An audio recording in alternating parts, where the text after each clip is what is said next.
Recently, it seems like there's kind of a rise in what people are calling like asymmetrical multiplayer. I think of Titanfall, but I even think of the Wii U.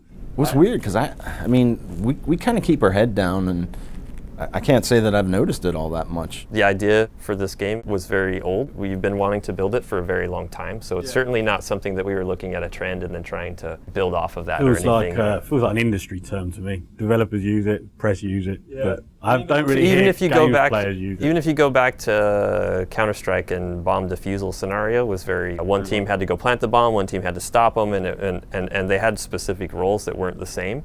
But evolves kind of to the extreme where having that asymmetrical aspect to the game allows for there to be completely different types of players. Maybe you are a really good first-person shooter type player and you always have the best kill-death ratio in Call of Duty. I think you'll probably do really well as the monster, right? And you'll want to sort of be by yourself and not have to depend on other people. It seems like so many multiplayer games out there now are focused on action, constantly throwing action in the player's face.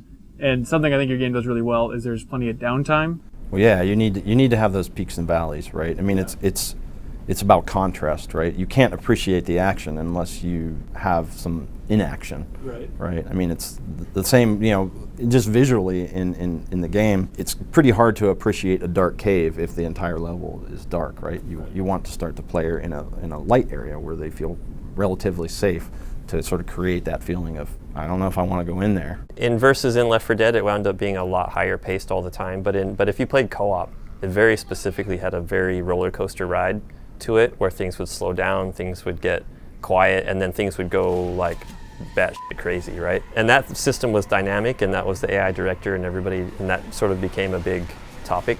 And we're doing similar things in the game to control pacing. There's underlying systems in play, and what happens is that the game works out so that you're tracking the monster, trying to find him, he's eating, trying to eat, and you're all kind of in this slow moment, but eventually you come together, you know, and then you fight. But the game's actually designed so that the game doesn't end there. You know, he's going to get away. And the question is, how much damage did you do? Did you get the upper hand? Did he get the upper hand? Now what's going to happen next, right? And so then you separate again, and then the pace kind of slows back down again, and then you find each other again. Most games, you have 4 or 5 confrontations before the game actually ends. So it's not... And those are pretty intense confrontations. Yeah, too. so it's not sort of what you if you just heard the pitch, you might think, well, we're just going to look for it. Then when we find it, we're going to fight it. It's going to be one fight, and then the game's going to be over. It doesn't happen, but that's not really ideal. And we have systems working under the hood to facilitate sort of the escape of one team after a confrontation. Matt, I'm curious if there's something in the playtesting that you've noticed that separates this game from other multiplayer experiences. Definitely, like you're playing Monster, you're on your own. He's playing as these 4 guys. It's like it's always like, for me, you get like, particularly at stage 1, you've done that nerve-wracking kind of experience where I want to try and find food, I need to hunt quickly, I can sneak, I can hide, and then like the guys are coming across, and you're going to get that moment, and maybe like you see them walk across, you're like, oh God, are they going to find me? Am I going to get away? The tracking's a big one for me. Following tracks, following the footprints of the monster, and listening for sounds, and trying to hunt the monster down. I mean, aside from things like Big Game Hunter, you know, and that's its own genre and sort of a specific thing, but I haven't really had that experience before in sort of an action first-person shooter. Kind of stop and listen, and you're like, it's quiet. Yeah, I mean, most of my other multiplayer experiences are going online and getting battered. And like going, oh, I don't really want to do this again. Why do people play this game?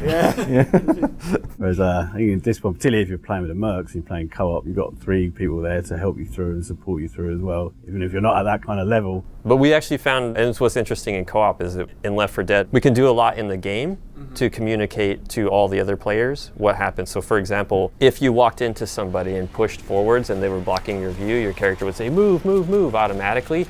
And people listen to VO in the game, and they play off of that very well. So in Left 4 Dead now, when you mouse over, you just happen to mouse over a boomer in the distance, your character will actually point and call it out like boomer. It seems like a subtle thing, and that it's just there for icing on the cake, but it's not. It's huge, because as soon as my character calls that out, then Phil, he doesn't even realize it, but he reacts and turns to look for the boomer and tries to shoot him, right? We took the things that we said inside of the studio that we were communicating to each other, hey, there's ammo here.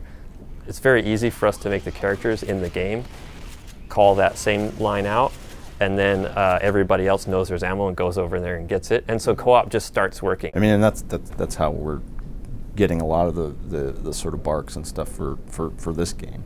Right. It's just we listen to what people say. Everyone seems to be screaming this one particular thing. You know, a lot of times it's oh shit. But you know, I don't know if we'll put that one in as a line or not. But like if you harpoon the monster, your guy will call out and yell that, hey, he's harpooned, right? Right. I got him. Yeah. I got him. Or if Right. or if you trank the monster, we can always communicate over mics and get more higher level detail. But the game, we always try to put as much in the game as we can to try to coordinate the team. Have you done any weird playtesting where you don't allow any voice chat and see how much more effective the monster is at wiping out the team? Not yet, because we're still kind of paying attention to all the things and still building the VO system. Once the VO system we have a good basis and we think, okay, this is a pretty good first pass across the board for everything, then I think that has to happen. Yeah. And we have to try it for a while, and that'll force us to realize the things that we're missing. You'll have to hide people's headsets, I think, to make that happen. Yeah.